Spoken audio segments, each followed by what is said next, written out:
Okay, this is embargo day for two drivers that are using the same terminology, 10K.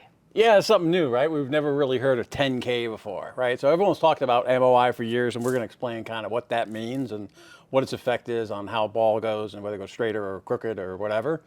But 10K is like a different number for MOI. I don't know if you've ever seen, but No. you know, Cobra or Titleist would come by and they talk about, you know, MOI of 5,000 or 5,200 or 48.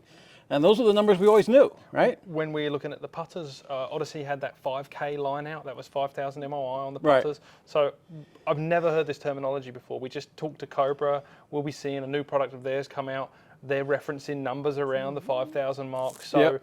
it's so interesting to hear that we've got two brands coming out with 10K drivers. We've got the new... Within a week of each other, right? Well, it's the same day. Okay. Same day. We're on that day, by the way. We're live now.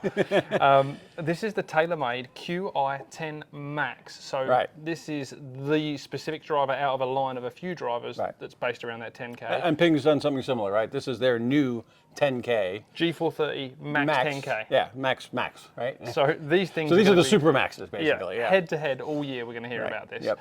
But what I want to do is let's talk a little bit about the, I guess maybe marketing or design stories, Right. and what they've created, and then maybe we'll go into the machine that we've got here next to us, and you can help everyone understand the real technology. Right.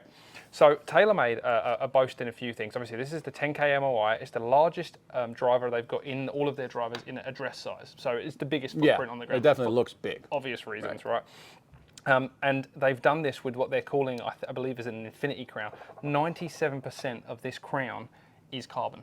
So it's literally just the edges here that are Holding it together. that thing So it's on. frame, basically. And Yeah. what that's obviously allowed is weight to be reduced on the Yep. top here, and they've thrown it elsewhere in the driver head Right. to create this stability. Other than that, everything's pretty similar in terms of we've still got the carbon face, Yep. we've still got twist face technology, Right. we've still got the through slot, the speed slot in the sole. Right. But what they have done with the face is created a lighter or thinner perimeter weighting, Right. and thickened up the center. So what they're saying is that we're going to get the same high ball speeds that you've seen from last year, improved forgiveness around the off-center hits due to the way the face has been framed, but then we're talking about that big 10K story with the mass properties. Right. And then we've got Ping's driver, which is a very similar story. You can see the top here, we've got the carbon fly wrap. Yep. That's all that weight saving. And the carbon fly wrap also goes over into the toe and the heel section. So they've managed to get all this lightweight They material. basically got two parts of the whole thing, right? They got the Yeah. back section here, similar to Callaway has. This whole thing is carbon, and then Carbon. the front is all titanium. Right? Right. They've also done something a little different this year. This 10K Max, they fixed this rear weight position. This is a 28 gram weight in the rear for the standard driver. Wow, And that's a lot. Yeah, right? Yeah. And when you do the HL build, which is just the high launch, Right. the lightweight, they reduced that weight to an 18 gram weight. So obviously the HL build isn't as high MOI as the standard build. Right. Yep, that makes sense. The other thing they've got on this driver this year is called spin consistency, and as far as I can tell, it's bulge and roll, and they've lowered loft Right. in the lower part of the face. So if you hit it low, you're not getting as much gear Yeah, effect. spin consistency. Basically, that's what we do for our tour test, right? And actually, I was talking to Marty Jurtson at Ping, and you know, we were talking about we were testing 9 points around, but we wanted to test more around the center for better players to see the consistency of spin. And that's what they're talking about here. So they've adjusted the roll and bulge and stuff to keep the spin rate relatively similar as you move up and down the face. Yes. Typically, you go up the face, you get higher launch, lower spins, great. People love hitting that. But you high go top. down and the opposite happens, it's not so good. You get right? that low one that Spins, just turns up which, in the air. which goes nowhere. So okay, that's the tech on behind it. Right. How do you get 10K? Well, that's kind of interesting, right? Like I said, we've always known about MOI for a million years, right? We always look at those as the limiting parameters for golf clubs. You know, you got maximum MOI, you got how long you can make the club, how hot you can make the face, and all these different restrictions. But MOI has never been 10K. We've always talked around 5 was good, right? But what they're doing differently, and they're both saying the same thing, obviously, right? Yeah. I would call it somewhat creative accounting. You know, it is legit, but it's a little creative. It's kind of like saying I made a profit on this side, a profit on that side, I add them together, I get 3 times. But it didn't really work that way. But the MOI difference is, I've got actually one of our MOI machines here, right? And we're going to actually start doing this year, and we haven't decided we're publishing the numbers yet. Please let us know if you think that's a good idea. Right. Some people won't.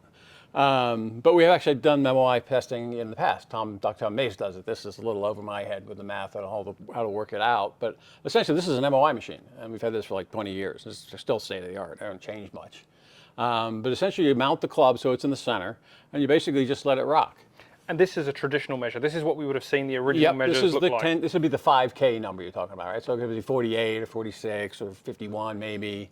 But this resistance to twisting is basically how long does it take to slow down, right? So the center's all in the middle, it slows down pretty quickly. The further you put the weights apart, like a top, right? That's the whole concept. You spin a top, the weights are far apart, it stays like that for a long time.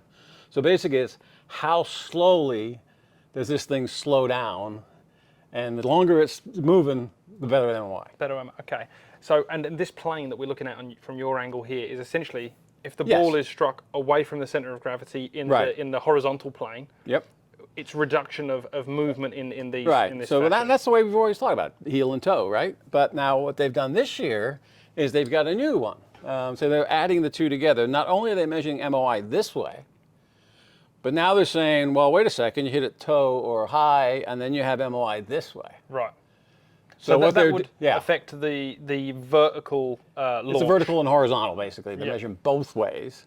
And they're adding those two together, and that's how they come up with 10K. Okay. Well, it sounds important, you know. You don't want the driver. I've seen those really, really high-speed cameras where you hit the toe and it splays open, or you hit the crown and it flares up. Yep. If you could reduce that, you're obviously going to reduce that gear effect. Yes, and the gear effect, you know, obviously adds spin, and that torquing and stuff takes energy away, so you get shorter distances. So, yeah, the more stable the driver is, you know, in extreme, you can't do this legally, but if you think about it, you really want, you know, two weights way the hell out here. Yep. Even fins coming off, which is not legal because it's not the USGA's got the shape issue. It's not traditional. But yeah, two wings coming off with two massive weights back here, and that really does not want to twist. Right. But you can't do that. So they're trying to do it internally as much as they can. So Taylormade's got a bit of advantage with this carbon face. It's lighter. Right. So they got more room to move around. Ping's done a bunch of other really good things too. So they've obviously found enough weight to move around as well. I missed one story with the Ping. This is the biggest legal limit. We're talking about USGA legal limits of size. They've maxed it out here. You can't go any wider. Can't go any more front to back. I'm sure that's pretty the same sure this story. is the same deal. Yeah. Right. And the reason they're able, like the Taylormade here, the reason they're able to make it look bigger, and it does physically look bigger. It looks great, by the way. The shape is not ugly or weird looking. It's really traditional. It's just big. Yeah. You know, they've done that, but I think the way they've sort of done that, because the CCs are the size, right? So this whole thing that's thin back here, it's really not how big it looks from the top. It's basically you dunk it in a fluid and how many you displace it. That's the 360cc thing. Yeah, awesome. Well, I hope that gives you an insight into what 10K is about, how it might help you play better golf, and we've got plenty more content coming. Mark touched on it a little earlier. Our testing studio, I don't know what we're going to call it yet. Yeah, we haven't decided yet. We're going to just started working on that. We're going to be recording that. I'm going to throw some B-roll on right now of how the studio looks, and hopefully we've got a brand new robot. Right. April? Yeah, that's about right. And we're going to start pumping out some really different content you won't see anywhere else. You won't see the numbers that we're going to publish. You won't hear the honesty that we're going to give you. It's going to be a game changer, so stick around. Yeah, it should be fun.